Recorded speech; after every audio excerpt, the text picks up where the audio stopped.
The French intelligence services should be overhauled. That's one recommendation in a report into last year's terror attacks in Paris. The Parliamentary Commission of Inquiry was not out to apportion blame, but to make the general point France's intelligence had failed. The report focused on three aspects. First, the work of the law enforcement agencies, the intervention forces. On the evening of November the 13th in Paris, several sites were the target of the terrorists, and almost simultaneously all the forces were deployed. Allow me to salute the courage, selflessness and professionalism of our security forces, the BRI, CIGN and RAID. Even if I know that sometimes they are rivals, these forces have saved lives by their work. The multiplicity of competing agencies was part of the problem. The CIGN, the National Gendarmerie, is the oldest.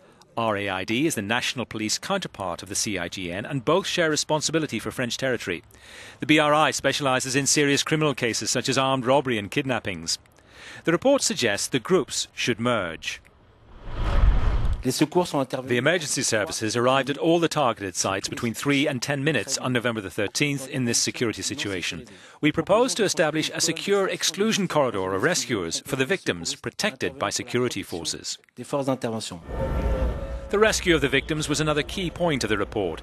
Emergency services, it pointed out, arrived quickly, but there were shortcomings, a lack of security and access to areas closed by the security forces. The care of the wounded, including psychological support, was insufficient, as was the monitoring of the victims.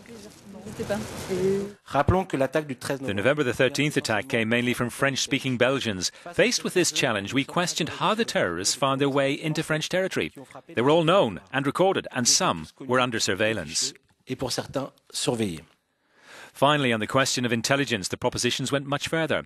That's because, as we are aware now, the attackers of November the 13th and those of January the 7th were for the most part known. The report pointed to a failure with external and internal intelligence. It recommended a major overhaul of the intelligence system, including the merger of the 6 intelligence services operating in France into a single one, directly under the Prime Minister's authority. That, believes the report, would improve information sharing and make it easier for foreign agencies to know with whom to deal. It added a greater priority should be given to intelligence gathering within prisons, seen as a breeding ground for radicalisation.